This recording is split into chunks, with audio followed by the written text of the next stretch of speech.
Welcome to the show. My name is Charlton with Big C. This is Charlton and Big C Sports, coming to you worldwide on the Big C Sports Network, on the #1 network in the United States of America. And Big C Sports has been voted the #1 sports show in the universe, according to Big C.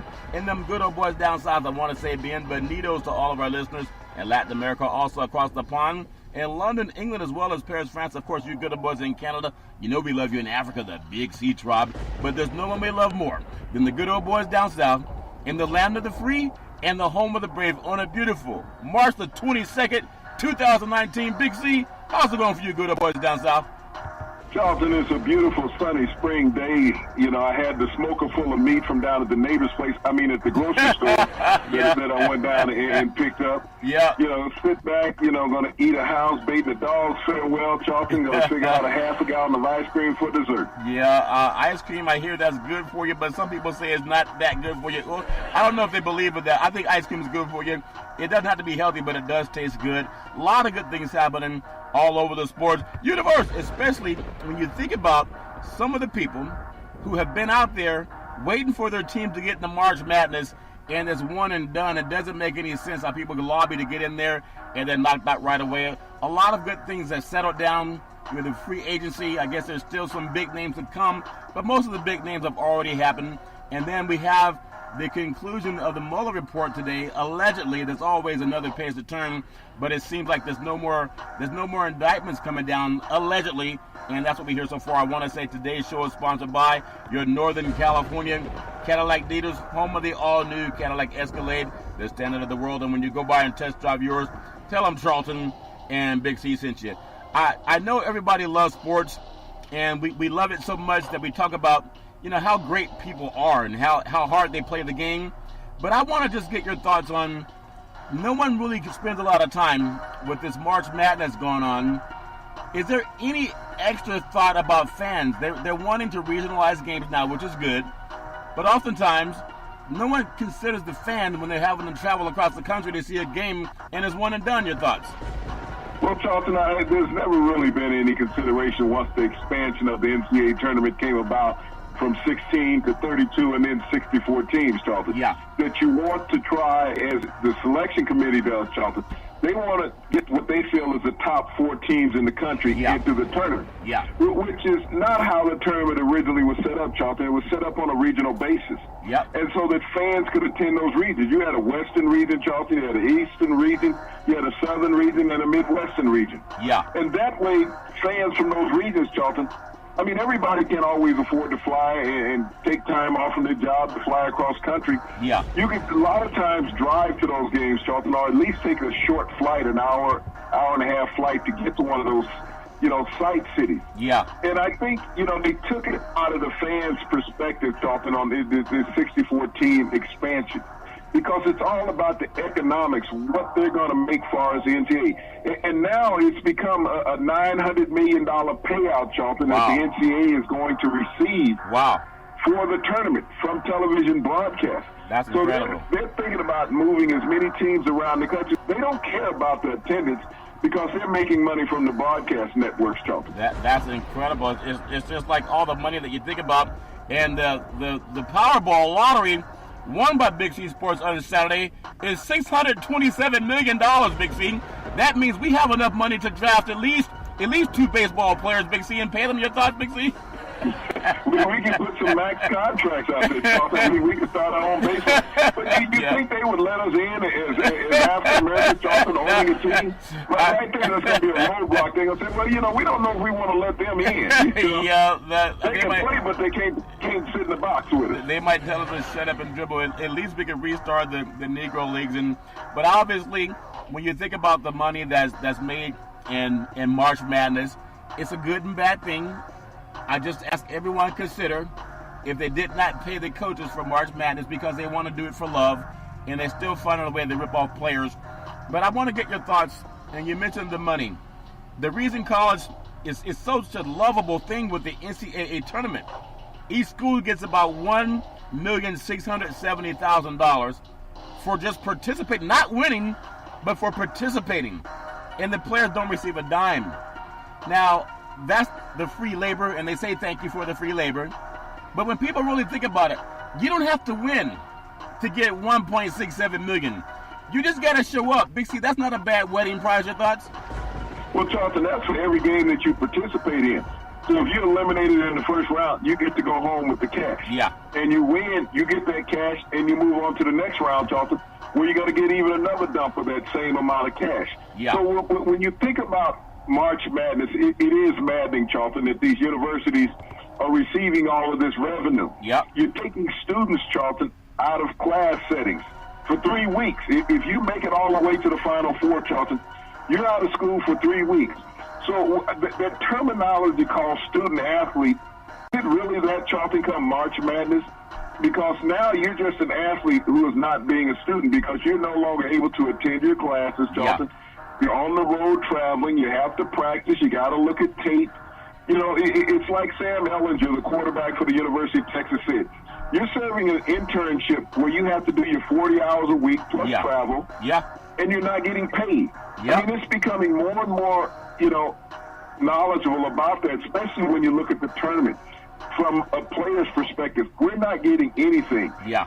All the professional leagues, Charlton, need to sit down and draw a coalition with the NCAA, whether it's hockey, baseball, basketball, football. Those sports, Charlton, that lead into professional careers, even tennis and golf, Charlton, is that they need to form an alliance. It's just like this American football conference that they have now, Alliance of American Football. Yeah. They need to create some type of starter situation, Charlton, for athletes that they can get into these minor leagues, receive revenue. But the thing that I would like the most, Charlton, is that allow players to enter the draft. Yeah. If you're not drafted, you do not lose your eligibility, Charlton. Yep. The NCAA needs to adopt that rule, Charlton, because they eliminated basketball players coming right out of high school, Charlton. Yes. Going into the the NBA. Yeah. Because only the black players would do that, Charlton. Yeah. But a high school player can leave high school and go play Major League Baseball or NHL hockey. Yeah. Because those are predominantly white sports. So when you look at the disparity, Charlton, in African-American dominated sports, NFL and NBA, you're not allowed to leave right out of high school and go into the professional ranks. No. But when you look at the white-dominated sports in America, Charlton, the NHL and Major League Baseball, you're allowed to leave right out of high school and go play professionally. Yeah, and we know that, and people might say, we heard about it before, nothing's going to change, but things do change.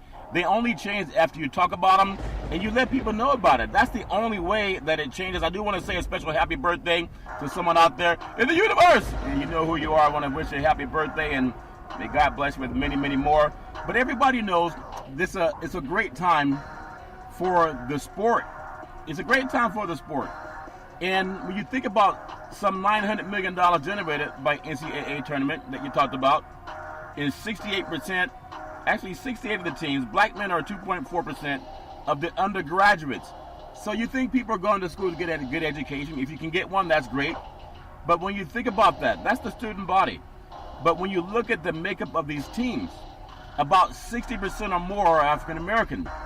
And I think if you were to take away that engine that runs NCAA sports, especially D1, football, basketball, of course, track and field, that's the biggest group of people who are not getting paid for making universities hundreds of millions of dollars. And I just wonder how that goes by without it being corrected by the universities. Don't they say correct your paper if you do it wrong? Mix of your thoughts?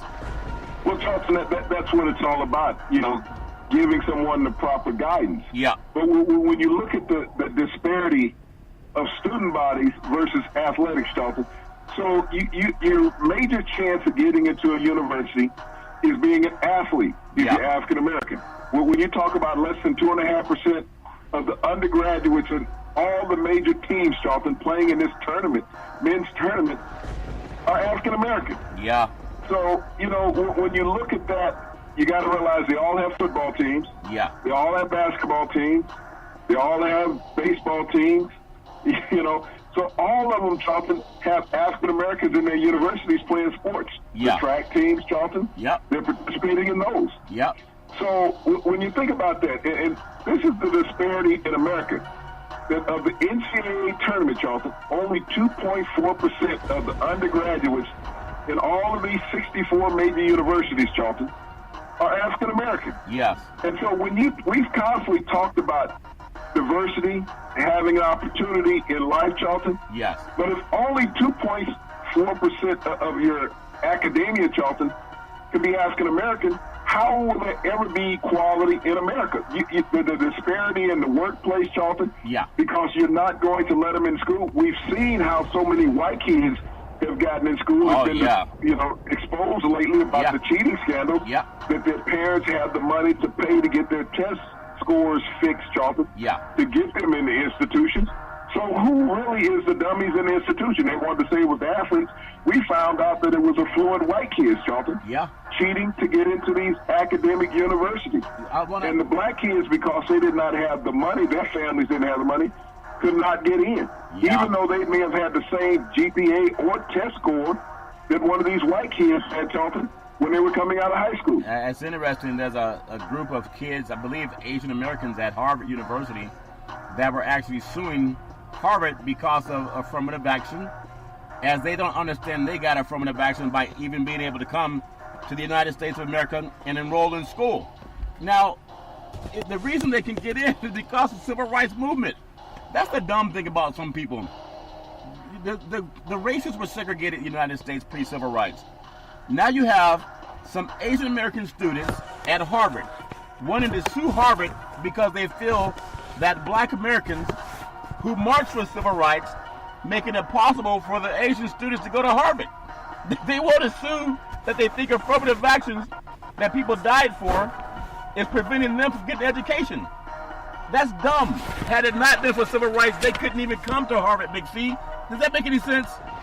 Well, Charlton, you think about every culture in America who's had an advantage over the African Americans. And African Americans have fought for 400 years, Charlton, trying to gain equality. You've had cultures of people come to this country, Charlton, and have gotten in line in front of African Americans. And through the ACLU, Charlton, has allowed that to happen. And so nobody should be given rights in front of an African American in this country, Charlton. No. Based on all of what they've had to go through to make this country what it is. Regardless of what region of this globe you have come from, and you come to America and say that you have the rights, even people of alternative sexual orientation have more rights than black people in this country, Charlton. Black people are still the ones that you can discriminate against in everything. And say, well, why are you still complaining? You're free now. No, we're not. But every other culture, Charlton, who comes to America and said we demand equality in front of those people who were brought here forcefully against their will. But they're now American citizens, Charlton. They've always been a part of this culture, and still we're behind everybody else in line. And even to, some of my Asian American business partners, they didn't march and get beaten upside the head and told, no, you can't get in.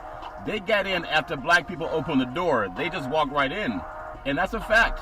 So when people want to bring it up that we're going to sue a university because a group of people were denied for centuries and then fought and marched and yet the law involved and won civil rights, now we supposed to crowd them in front of the line and we're going to sue if we have the opportunity that they fought for. It just doesn't make any sense, but I think that's what happens when you demonize a group of people. Even those who did not participate can come here. After you think about when African Americans fought in every war coming home prior to civil rights, they still didn't have freedoms. I mean, some of the Germans that we had to fight against, they still got into schools, went to great universities. No one told them no. They had the white skin privilege. But I just want to make sure that people know that, so we're not just dumb talking about sports and who's going to win in March Madness. I want to ask your thoughts on something. When you think the $900 million, or let's just say $1 billion, because we know there's always money that doesn't what they say, it passes through unclean hands, Big C. What does that money go? Not the money through unclean hands. We heard about that with the parents being investigated. But where does $900 million go? Where does $1 billion go, Big C? Your thoughts? Well, Charlton, you got to pay all the commissioners from the conferences. You got to pay the president, Mark Emmett, of the NCAA. He's got to get his $2 million off the top, Charlton, his salary. And then all of his staff, who's receiving a copious amount of money, Charlton, and doing what? Basketball plays itself. You don't need a commissioner to tell you how to dribble. You don't need commissioner tell you how to tie your sneakers, Charlton. No. I don't think the commissioners are setting up the broadcast at the arenas, Charlton. No, they're not. The production and directors, Charlton, right, that are in the truck calling, the shots for the play-by-play and analysts during the game, Charlton. No. The commissioner is sitting up in his luxury suite, getting drunk, because we know that he's having libations. He's having got some of my libations. moonshine stuff up there. Yeah. And he's having a good old time. Yeah. As the players are out there sweating their tails off up and down the court, Charlton, and receiving no compensation. Yeah. But when we think about the average coach, Charlton, in this NCAA tournament, the average salary for these coaches, Charlton, is around $3 million. Wow. $3 million the average coach is making this NCAA tournament. And that's 64 coaches, Charlton. Yeah. And no player is getting any revenue. And not only that, Charlton, they're getting all type of sponsorship and endorsements on the outside, Charlton. That's right. That they're receiving. And then they say, well, if a player goes to a barbecue, think about Bruce Pearl, the head coach of Auburn. Yes. Had been the head coach of Tennessee, Charlton. But he lied about having a kid at a barbecue. Yeah. Think about it. Kid came to a summer barbecue. And he said, no, the kid wasn't at my house until some reporter showed up with the photograph. They said, okay, here it is, you lied. He lost his job over feeding a kid a meal, Charlton. Wow. Giving him something to eat. The guy's making millions of dollars in Tennessee. Yep. But he tells the NCAA, Mark Emmert, president, who's making $2 million, that I didn't have the kid over the barbecue. And they said, oh, yes, he was at a barbecue. And he got fired from the university for that, Charlton. Wow. So a player is not to receive anything. You're supposed to go out there and perform on bread and water, basically. Yeah. You're a prisoner. That you can't go to a barbecue. And if you recall years ago, I think your friends out there in Las Vegas at UNLV, when they were winning a championship, Charlton, that the following year, they got put on sanctions because they saw the players at somebody's house sitting in a hot tub. Yeah, I remember that. And so if you got into a hot tub with a booster, the school got put on sanctions. Yeah. I mean, so we're not seeing players do anything illegally, Charlton. They're getting a meal. They're going swimming. Yeah. And all of a sudden the schools are put on sanctions. Most of the coaches, Charlton, own car dealerships as part of their deals. Yeah. So they're driving free cars all the time, and if they don't own a car dealership, them and their wives get a brand new car every year from a car dealership, Charlton. Yeah. But a player can't get a hot dog down the street, Charlton, for free. Otherwise, they're going to be put on sanctions. There's Bryant. When he was at Oklahoma State, got suspended his senior year. Yeah. Because he was at a barbecue at Deion Sanders' house. Yep. Well, so when we think about how you treat a black college athlete with slave mentality, that you can't have anything that we don't put in front of you. If you do, then all of a sudden you're going to lose your eligibility. And I think Big C Sports is the only sports show in the universe that will talk about it. Everybody's hyped about seeing if Duke's going to win, if Villanova's going to win a championship. How about North Carolina, or will it be Gonzaga finally? But something that would be very interesting if any of the other networks would pick it up. You can plagiarize, just pick it up.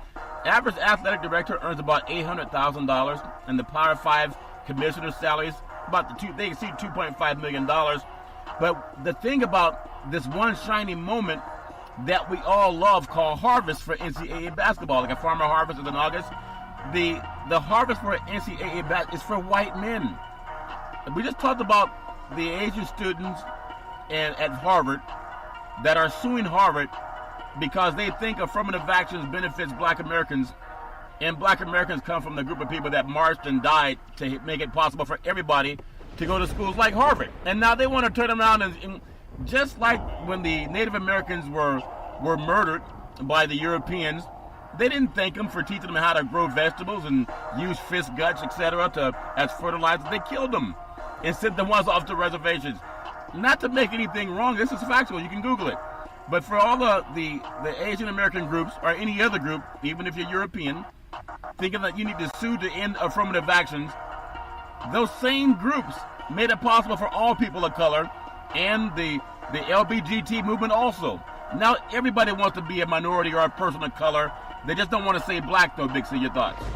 Well, Charlton, they want to strip African Americans of that right that they earned, Charlton, that they worked hard for over decades to achieve, to try to achieve some assimilation of equality in this country. And then everybody else wants to come on board and say, no, they have an advantage over us because they were slaves, and now they're free, and now they're seeking equality.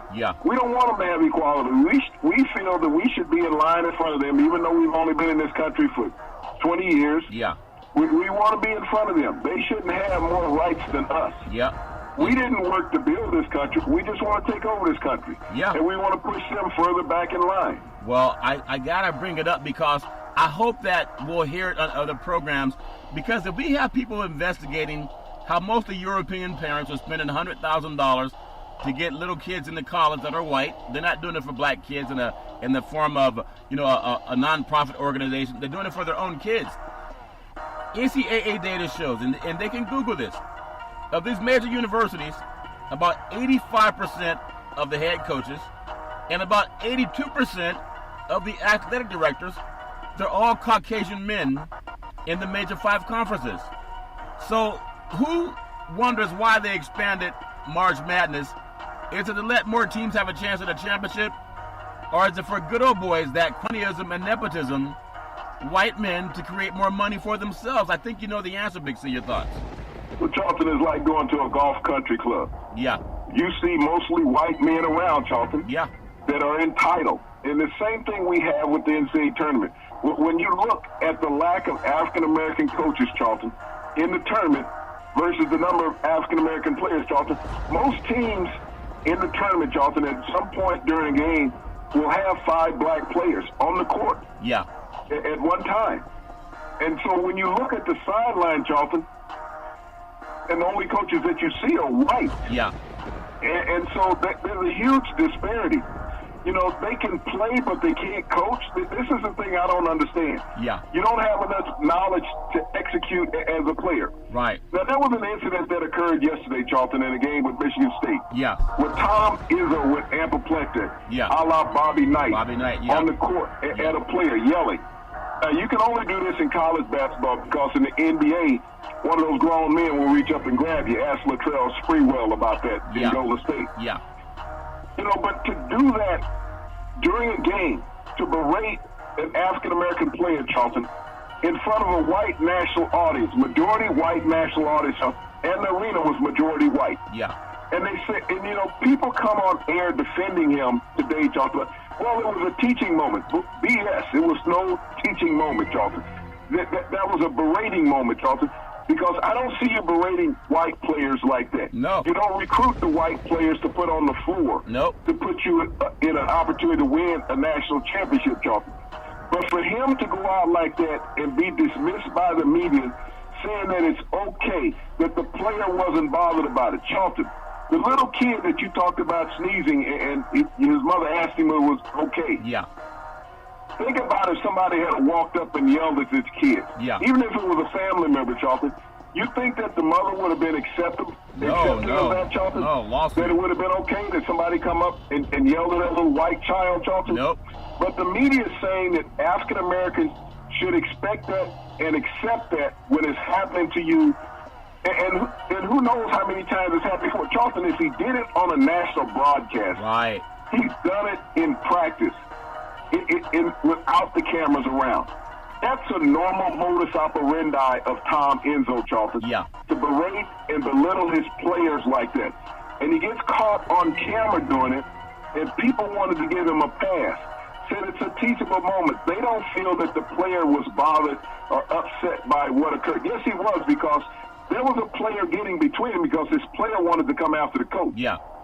There was a player holding both of them back. And I wish that the player, I think his number was 5, I wish he had a step back. Just like Jim Brown did at a party one time when Richard Pryor was talking about it.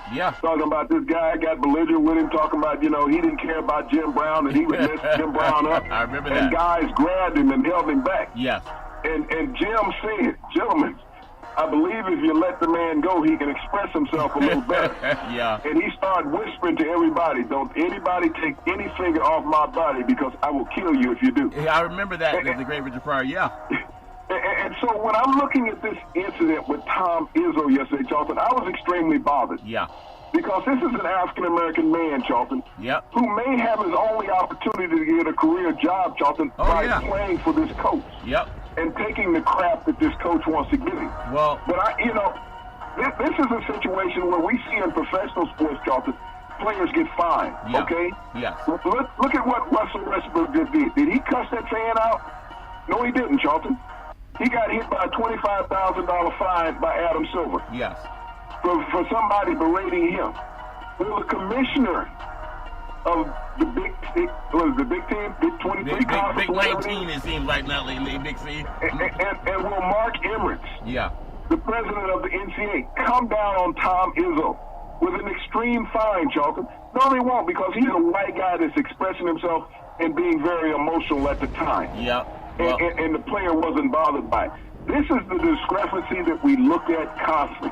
Yeah. This is white skin privilege, that you're allowed to verbally abuse a black student, Charlton. Think about if you were in the student union and you did that to another student, Charlton. That's right. You would most likely be expelled from school or put on some type of sanction. Well, okay. I have my own take on what Izzo did, and I've even heard that some of the same things you're doing. I even heard some people justifying, saying, hey, if the coach doesn't care about you, he's not going to discipline you. There's discipline, there's abuse. So for anyone in the universe who thinks that what Izzo did was fine, go to class on Monday. And when you disagree with your teacher, get into your teacher's face the same way Izzo did against that student that had no power. If you think that's okay, let your coworkers or your wife or your daughters go to work. And when their employer disagrees with something they did or did not do at work, have them get in their face and behave the same way.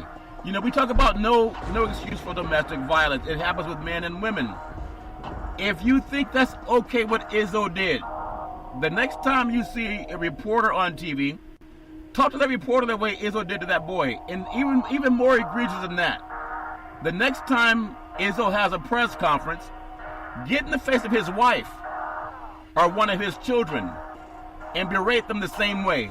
As a black man, you would be arrested, and you know it. So for any dumb person in media that's justifying the abuse, verbal or physical, of another human being, don't cry when it happens to you. Big C, your thoughts? Well, Charlton, and so I was appalled by all the media coming to his defense in this situation, Charlton.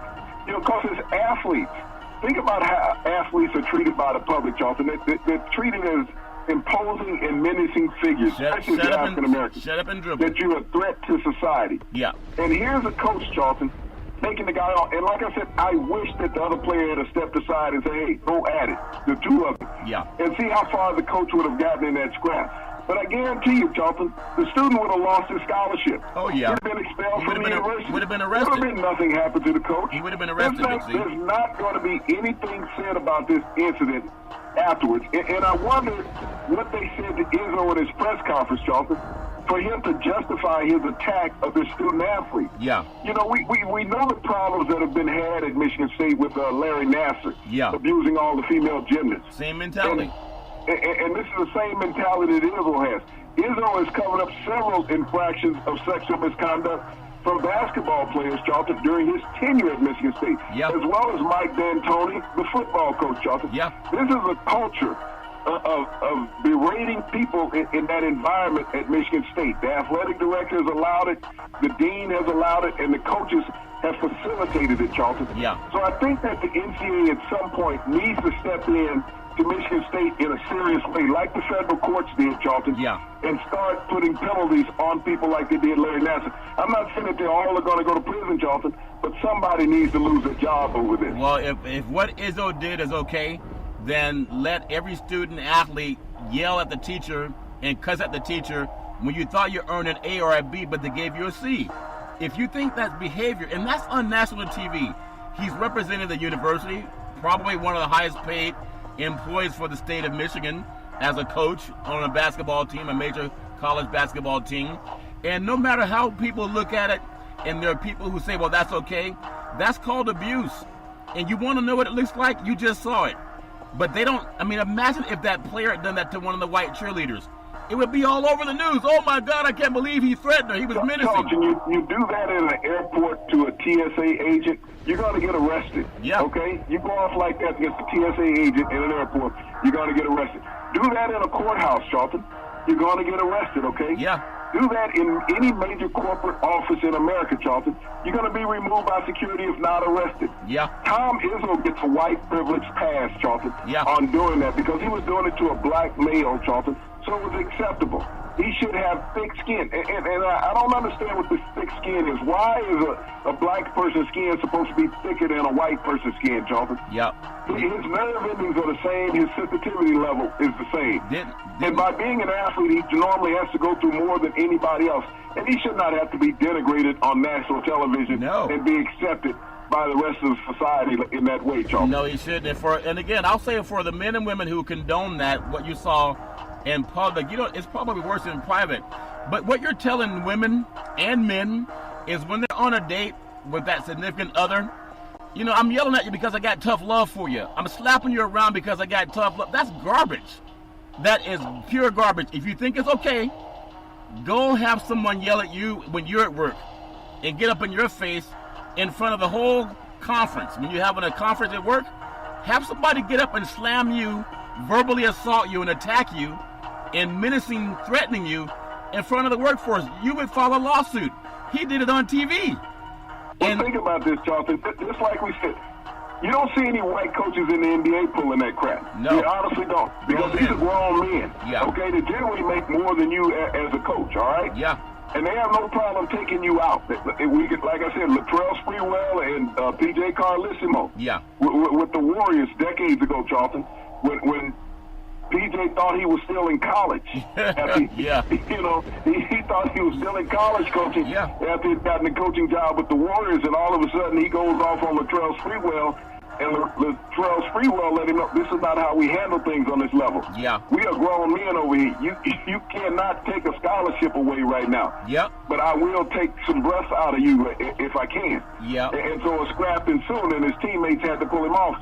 And at that point, PJ realized the NBA is not college any longer. Right. I cannot intimidate these black guys. Yeah. I cannot take away the scholarship from these black guys. And if I get too belligerent, they will kick my behind. And that's what happened to him, Joe. We talked about how people have called arguably the greatest basketball player of this, decade, at least this year. Let's just say this year, Zion Williamson, and they called him the freak. That's not something you say to compliment somebody. Imagine if he talked to the coach, and Coach Krzyzewski should put a stop to it. Imagine if Zion Williamson went up to one of Coach Krzyzewski's children, a daughter or grandchildren, and called, "Hey, what's up, freak? Hey, you good? Look, hey, freak, you're a freak." What would Coach say? But if you say you love this boy, think about it, Charlton. You got all these female reporters interviewing players on the court. Yeah. Okay, after games. What's up, freak? So you look like a nice freak there. Yeah. What would societal's backlash be against that black athlete saying to that white female reporter, sideline reporter, if a black athlete called her a freak, Charlton, doing a sideline interview? Think about the public outcry, Charlton, that he's being disrespectful. He's being denigrating to her. He's called her less than a person, calling her a freak. Yeah. That's how it would be handled from white society, Charlton. If one of these black athletes, think about it, Zion Williams, I think they played tonight, Charlton. Yeah. Say, you're a pretty cute freak. Yeah. The girl was going to interview him after the game. Yeah. What would be the backlash from the NCAA, Charlton, the broadcast networks, and just national TV, period, Charlton? Yeah. How disrespectful of him to call her a freak. And for people that say you won't hear it on other programs, it's because they're afraid. A lot of men don't know who they are. They're still afraid that mainstream is going to punish them for standing up for someone and doing the right thing. I mean, I just think what Izzo did was reprehensible. If you condone that garbage, then shut up about domestic violence because you condone that too. That's a shame that he did that. Big C, I want to look at just a few things. When you look at 10 black head coaches, NCAA women's tournament, you look at Dawn Staley, South Carolina, Michelle Clark, she's at Western Kentucky, Jason Fowler's at Cal State Northridge, Quentin Hillsman, Syracuse, there's Felicia Leggett at Buffalo, I believe, and then there's Freddie Murray, Grambling State, Terrell Robinson, North Carolina, AT&T, there's Charlotte Smith, Elon, and Johnny Taylor, Georgia, and then Nikki Fargas, LSU. I look at the same question I want to ask. If we heard of an African-American coach, man or woman, doing that, people would frown upon it. I remember John Thompson back in the day in Georgetown that lost the game, and they had a player that passed the ball to the wrong player. I think they were playing North Carolina. Playing North Carolina in the championship game. It was Freddie Brown. Freddie Brown. Well, John Thompson did what every man would like to see someone do in defending his daughter or his son. He didn't pull a Tom Izzo. I can't believe you passed the ball to the wrong blippity blip, bloppity blop. No, he hugged the boy, and he said, it's okay. It's okay. I love you. It's okay. Big C, draw the contrast. Your thoughts? Well, that's a teaching seminal moment, Charlton, by an African-American coach who showed the respect for the young men, Charlton, that he was mentoring, versus the actions of Tom Izzo, who showed the disrespect for the young men that he was mentoring. And the stage that John Thompson was on, Charlton, was down in the Superdome in New Orleans. In New Orleans. It was the national stage, Charlton. It was the national championship game. Yeah. And that bad errant pass, Charlton, may have cost Georgetown the opportunity to win a national championship against North Carolina. It was Michael Jordan's coming out party. Yeah. But that showed the maturity and professionalism of an African-American male, Charlton, versus the skittishness and uncertainty of a white male. Yeah. Tom Izzo got white skin privilege. He didn't go out and berate a guy, Charlton, for making a pass that cost his team an opportunity for a national championship. He hugged him and embraced him because when he brought him to Georgetown as a student athlete, Charlton, he told his parents that he was going to treat him like he was his own son. His own son. And he did, Charlton. Yeah. When your son makes a mistake, you don't beat him up. Nope. You explain to him and you use it as a teaching moment, Charlton, so that it won't occur again. Yeah. That's what he did. You know, John Thompson was one of the most gracious, respectful individuals as a coach, Charlton, that you would ever see in those ranks. Yeah. And what you saw from Tom Izzo, Charlton, was stupidity and buffoonery, Charlton, that we saw on a national stage, Charlton. But it was condoned by media, Charlton, black and white, saying, well, you know, the player didn't take anything bad from it. Yes, he did. Yes, he That's did. why he was reacting. Yeah. Look at his physical movement, Charlton, towards the coach. Yeah. And you're going to tell me that the player was acceptance of the beratement by Tom Izzo? Hell no, Charlton. No, he wasn't. No, he He wasn't. was pissed off, and he wanted to go at him, but he was saved by a teammate, Charlton, from tearing this coach a new hind end, all right? Yeah. That's what he was going to do. Yeah. Yep, and I understand that. So if you can't respect people, just get out of the business. Quit making an excuse for abusers. If you do it for a coach, you do it for a man who's beating the crap out of his girlfriend or wife. We've already seen that hit at Ohio State. We don't want to see that anymore. Big C, Wolford's guard, Fletcher McGee, in an 84-68 win over the great Seton Hall. He set an NCAA record for three-pointers made in a career with 505. Maybe the new Steph Curry. Big C, your thoughts? Well, Charlton, you know, this is what is meant by spending 4 years in an academic institution as an athlete. Yeah. And to be able to make 505 three-point shots, Charlton, thus far in his career, and he still has another game to go by advancing in that first-round game for Waterford, Charlton. Yeah. You know, it's a great feat, and it's a signature of what the student-athlete means, Charlton. And so, you know, kudos to this young man, Charlton, for setting the NCAA record for three-point shots in a career. You know, the thing about it, Charlton, there's not many student athletes who get that opportunity because we see kids one and done, two and done, three and done. The rarity is to have a 4-year student athlete on an NCAA tournament team, Charlton. Yep, it's hard to see that. It's good when we have players having success. You know, John Morant, Murray State's victory yesterday, he became the first player since Draymond Green to have a triple-double in an NCAA tournament game. If he has any of that, I guess you could say, that attitude of wanting to be dominant and play all parts of the floor. Maybe not the scorer, Draymond Green, but he has that Draymond Green mentality. Big C, your thoughts? Well, Charlton, if not for Zion Williams, John Morant would be the talk of college basketball, Charlton. Yeah. He is a tremendous talent at Murray State. He will be a top 5 draft pick, Charlton. He's probably the best guard in the draft when you look at his total game. Yeah. I mean, he has it all, inside, outside, doesn't mind assisting, Charlton. He will go to the boards and get a rebound. And you think about it, the first triple-double in the tournament, Charlton, since 2013, that's a long ways back. You know, we've gone 6 years without anybody accomplishing that feat, and it's done by a guard, Charlton. Yep. That means he's willing to mix it up in the paint. Yep. And he shot 50% from the floor in that game, Charlton, to accomplish that. Yeah, he did a good job of that. So we always want to congratulate, when you think about that, all these men, there's no guarantee you're going to play pro. When you get the chance to show up and you have a performance like that, just want to congratulate them. Some of the college scores, we don't like to give a lot of scores that are, updated, but I will say some of the games that were finished in March Madness. Oregon knocked off Wisconsin 72-54. A big win for the Pac-12 that's been taking it on the chin lately. Big C, your thoughts? Well, Charlton, it's a much-needed win for some participation on the West Coast, Charlton. Most of the teams are dominated out of the East and the SEC, Charlton, that field a lot of teams in the NCAA tournament.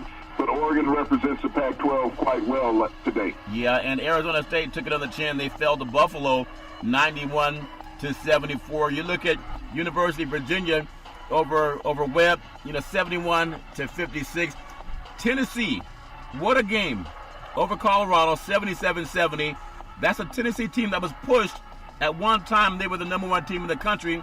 And then University, California, UC Irvine over Kansas State, 70-64. That's a big win for the Anteaters out of Irvine down in Southern California. Big C, your thoughts? Well, Kansas State knocked off Kansas as the reigning champs of the Big 12, Charlton, and went into the tournament on a high. But they've been eliminated already, Charlton, by the Anteaters. But, Kansas is still alive. Dorothy may end up in Kansas after all. She may go to Kansas after all. And then you look at a game that, obviously Iowa with the win over Cincinnati. That's kind of a shocker. They were number 10 seed over number 7 seed. But even more shocking, maybe not as shocking, but Oklahoma, not the fact that they beat Mississippi, but the fact they beat them 95-72. And they were a lower seed. Your thoughts on Big 12 basketball, Big C?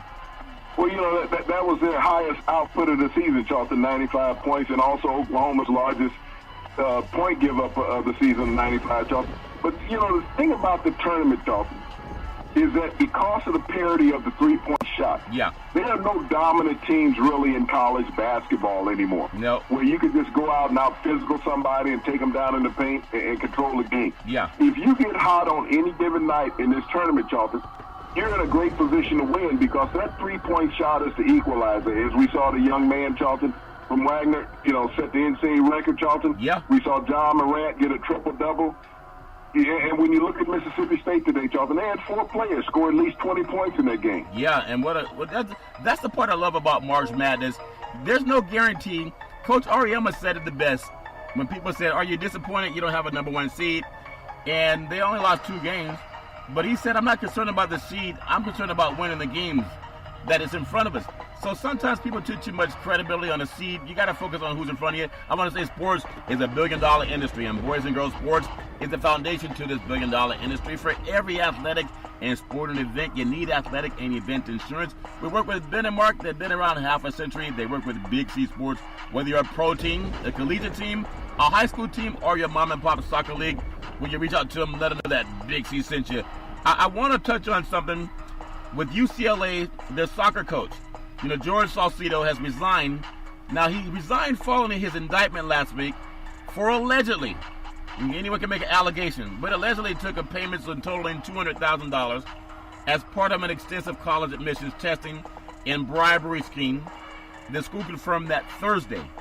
Now, here's the same UCLA that had the college basketball players over in, I think they were in Saudi Arabia last year or 2 years ago, and they took in China. It was in China, and they taken some I guess some things that didn't belong to them, they didn't pay for, and they got them kicked off the team. And UCLA's been in a spiral since then. But it's not just their, and I'm not happy when anyone has any trouble, but I'm glad it's not just where they focus on African American athletes. This is something to do with the soccer program, and if you're not part of the sports program, there's still parents who just pay for kids to be student bodies. Why such a big black mark on, or white mark on UCLA, Big C? Your thoughts?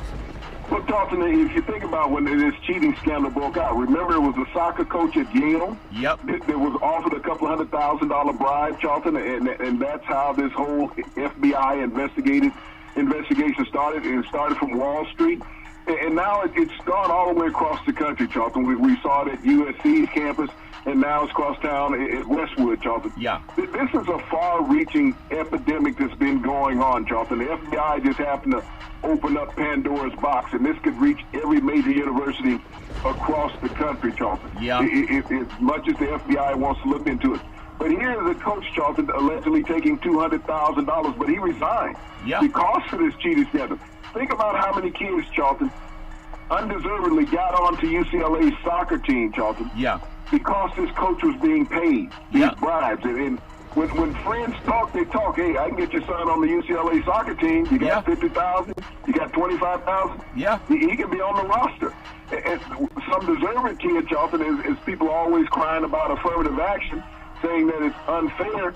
No, what's unfair, Charlton, is that a coach will take a bribe and your parents will cheat to get you into school. Yeah, and obviously it's all coming out and people can see what happened. And I just want to make sure. I'm still bothered by what Izzo did. And I'm bothered because I have my own children, Big C. And I'm bothered because people are trying to say, well, the kid was at fault. How was the kid at fault?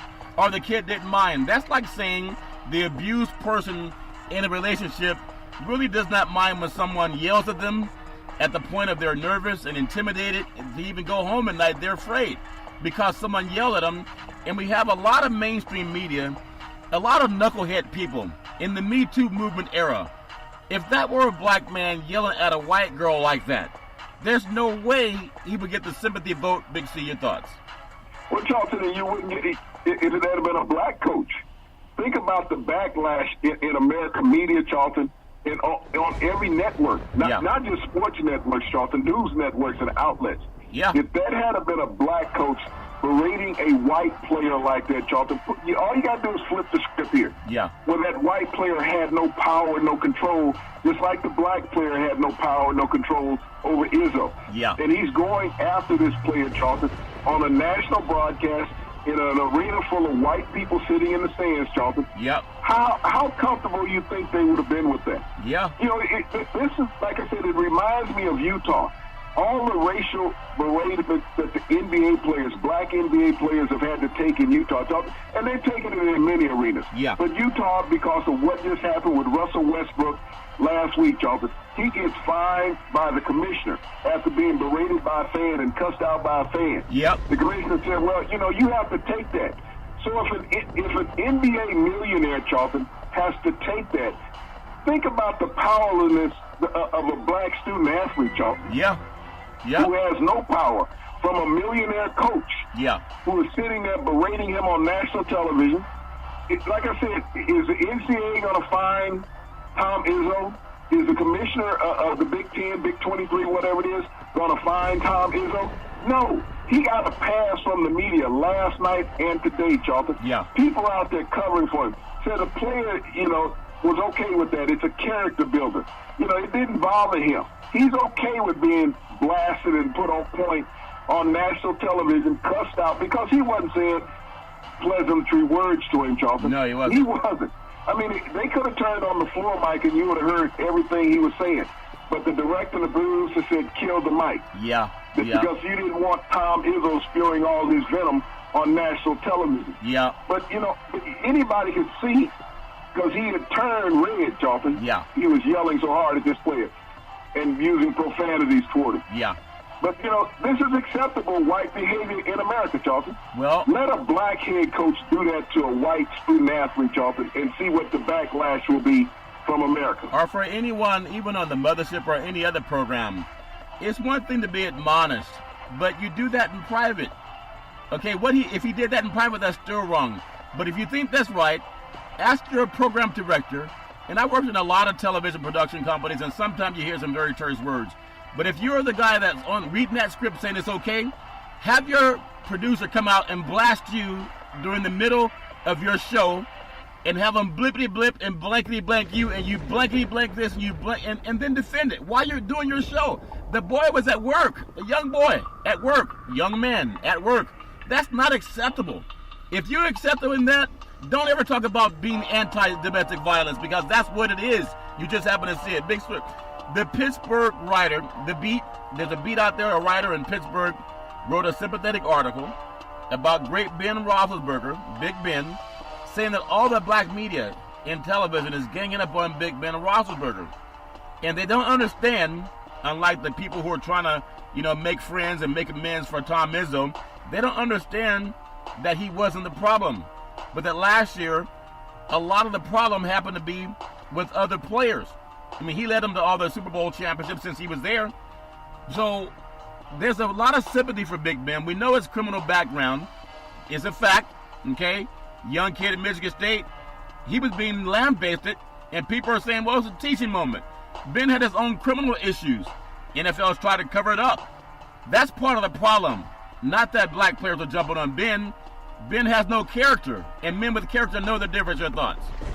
Well, Charlton, it's amazing that this reporter is going to come out and say that all the black reporters don't tell. I mean, no white reporters have blasted Ben, but he singled out the black reporters, Charlton, because it was the black players who put Ben on point and blasted him about his activities in leadership roles with the Steelers. Yeah. And you think about it, Ben Roethlisberger last year, Charlton, of all the quarterbacks that have been to the Super Bowl during his career, led all of them in interceptions last year, Charlton. Yeah. So is Ben on the decline? Ben hasn't made the playoffs in the last 2 years, Charlton. So is Ben on the decline? Le'Veon Bell chose not to play with him. Yep. Antonio Brown no longer wanted to play with him. Yeah. They're saying, well, these are disgruntled white players. Look at how Ben has blasted these players in the media, Charlton. Yeah. Look at how the team has called them kids. Yeah. Called them boys. Yeah. Basically, the general manager called all the black players boys on the team. Yeah. Ben was the only adult in the room.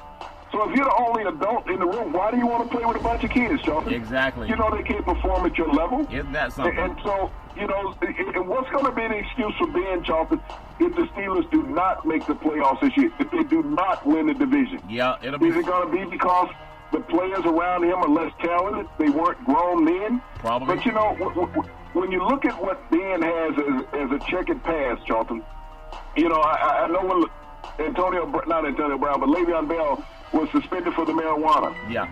They didn't get on Ben for his sexual abuse allegations, Charlton, that Nope. he had twice in 11 months. Nope. It was buried by the league and the team. Yeah. That wasn't a character flaw.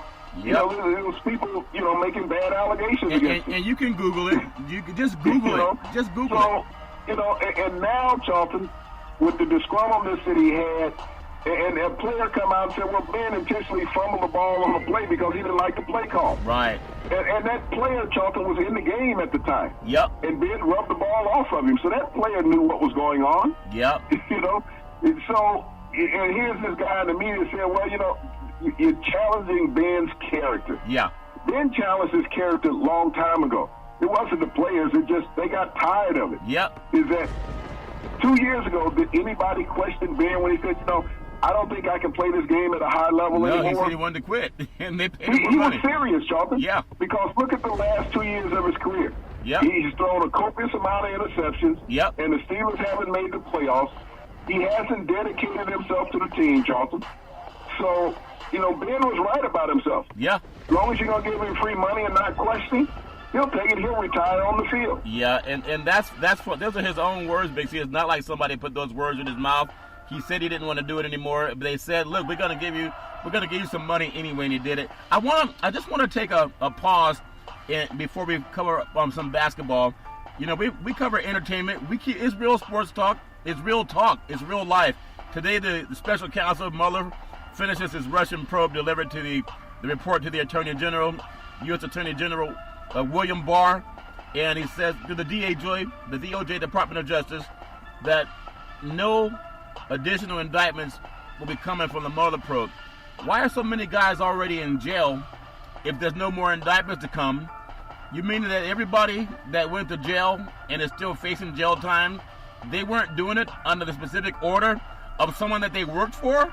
17 indictments or more, and they're saying there's no more indictments to come? How does it? I know it's a big win for POTUS and maybe a big win even for the United States. So why are people in jail if there's no more indictments coming, Big C, from the boss? Your thoughts? Well, Charlton, you have to look at what you just said. The Mueller probe is ended. The Mueller probe, be specific about what you're talking about. He said no more indictments will come from the Mueller probe. From the probe. That's his wording. Yeah. You did not say there wouldn't be any indictments coming from the Southern District of New York. Yep. Or the prosecutor from the Washington, D.C., Charlton, District of Columbia. There are many more probes still going on, Charlton. Mueller's probe is ended. Yeah. But Mueller handed off in many other jurisdictions, Charlton, in Virginia, in D.C., and in New York, and in Florida, Charlton. Yeah. He handed off to the special prosecutors in those states, Charlton, the opportunity to prosecute because he passed on many of files that he did not prosecute. If you go back to Paul Manafort, Charlton, he only prosecuted him in one state, okay? That was a federal one. The other state down in Virginia, Charlton, that was the special prosecutor in Virginia that prosecuted him, and he got his second conviction in there, Charlton. Yep. So he only convicted him once. He was convicted twice, Charlton, and then there were charged against him after he had been sentenced in Virginia. Yeah. So Mueller didn't bring those charges against him, Charlton. This is what you have to understand, the wording of what Robert Mueller said. There will be no more indictments coming from the special prosecutor's office, okay? He didn't say that there wouldn't be any more indictments coming, period. In totality. All right? That's what you have to understand. It's a play on words when he's talking. This case is not over. It's only over from his behalf because he had a time jurisdiction on his tenure, Charlton. Yeah. He only had 2 years that he could operate. He actually had 18 months, and he was allowed to get a 6-month extension, which he applied for and received, Charlton, on the final day of that 18 months. Yes. But now that it's come to a conclusion on his behalf, don't think that he did not pass evidence on to other jurisdictions and departments, Charlton. They can prosecute without having a special prosecutor. He gave them the groundwork, Charlton, to open cases. That's what he did. Yeah. So just because this special prosecutor has delivered his final report, this is not over with. And see, what the president is hoping for, Charlton, is that jurisdiction runs out. And what Congress is trying to do, the House of Representatives is trying to do right now, Charlton, is not have the statute running while you're in office. Right. That you're omitted from the statute. So that once you're out of office, even if you win a second term, now the statute starts at that point, Charlton. Well, so you don't stay in office where you can't be prosecuted, Charlton, during the normal statute. Yeah, it's a shame. It used to be a soap opera back in the day called As the World Turns. I think we're seeing it now. I hope that we're not just focused on March Madness and look at what's happening in Washington Madness as well. Big C, in the final few minutes, NBA action is fantastic. We know there's about 12 games from many of the teams, 11, 12 games. Tonight's matchup, Memphis at Orlando. I'm looking for Orlando to get that one. We have the LA Clippers at Cleveland. Denver's at New York. Oklahoma City's at Toronto in a big game. They just had a turnaround game where Toronto won the first one. San Antonio's at Houston. That's a big game, maybe the biggest game of the night. Miami at Milwaukee. And then Brooklyn at the Los Angeles Lakers. I want to get your thoughts. San Antonio at Houston. I know about a month ago, San Antonio, there was thoughts that maybe they wouldn't even get into the playoffs. They seem to be playing as well as any of the top 4 seeds in the West. In Houston, at one time, they were playing like one of the top 2 or 3 seeds. It seems like those planes were passing each other, that maybe San Antonio might even be the better team. We'll have to see how it plays out tonight on the court. Big C, your thoughts? Well, Charlton, as Popovich does, Charlton, it takes some time to mold the team. And when you look at the San Antonio team, Charlton, it's new. You have a new shooting guard. You have a new point guard. And so it took a while, Charlton, for all this to gel, but it's gelling at the right time. Yeah. That old analogy is not how you start, it's how you finish. How you finish.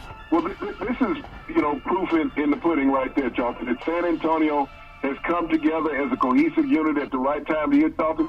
And they're going to be a tough playoff opponent, Charlton, for whatever seeding they have, the 5th or 4th seed in the West. Yeah, it's how you finish.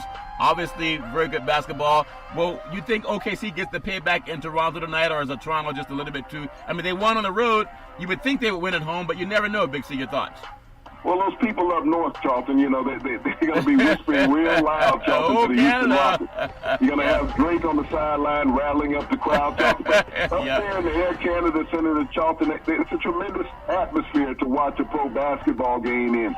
And Toronto's a tough out at home always. Always. On Saturday, Big C, just to cover that before we close out, we have Boston at Charlotte, Miami's at Washington, Philadelphia's at Atlanta. We have Utah, which lost to Atlanta. We thought that could happen. We said that yesterday. They did. And then they're playing at Chicago. Minnesota's at Memphis. Dallas at Golden State. Maybe Dirk Nowitzki's last game in Northern California. Detroit at Portland. Phoenix at Sacramento. If you are Philadelphia going to Atlanta, you just saw what happened to Utah, a Western Conference playoff team going to Atlanta. Them birds down there, is that why they call all the teams in Atlanta the Dirty Birds? Big C, your thoughts? Well, it's amazing, Jonathan, that all those birds are flying around now, and you don't know if they're bird of prey or pigeons, when you're looking at them. But, the Hawks, every now and then, Charlton, they're rising up, but, they haven't flown consistently throughout the season. They've had many highs and lows. Yeah, they've had that. And we hope all is fair with love and war. We hope all is fair in the White House. We wish everyone to be safe this weekend. But please, if you think what Tom Izzo did was fine, take your child to school and have the teacher yell at your child the way Tom Izzo yelled at another parent's child and then be okay with it. It's not okay. Big C. Back in the day, there was a man by the name of Drew Boudini Brown. He was known as Muhammad Ali's right-hand man. He would always tell Ali, with all you got to use, how can you lose? Rumble, young man, rumble. Big C, what are you looking forward to in the sports universe? Well, I'm looking forward to Shaquille O'Neal. We see him so much on all the NBA pregame shows and now during the tournament pregame show on TBS, Charlton. Today he became the official spokesperson for Papa John's Pizza. After the scandal they had with John Snozzle a year and a half ago, Charlton, the former CEO of the company. Shaq has stepped in and become the spokesperson for the company. He is also on the board of directors, Charlton.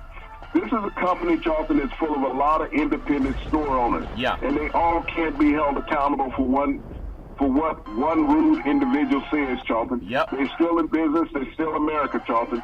And by Shaq stepping up, Charlton, I think it'll put a new face and label on the company, Papa John Pizza. Well, Papa John Pizza, Shaq Pizza. Maybe they'll have the Shaq Special, Big C. The Shaq Special, it comes with a slam dunk, Big C. Speaking of slam dunks, every Monday through Friday at 5 and 6 p.m. worldwide. Follow Big C Sports on the Big C Sports Network, on the #1 network in the United States of America. And Big C Sports has been voted the #1 sports show in the universe, according to Big C and them good old boys down south. As we always tell you, there's never, ever an excuse for domestic violence. If you know any man or woman going through that garbage, please call 911, because no man or woman should ever have to go through that garbage on their own, even if they're a basketball player. On every Big C Sports show, we thank you, we appreciate you, and we hope that you have a super fantastic day.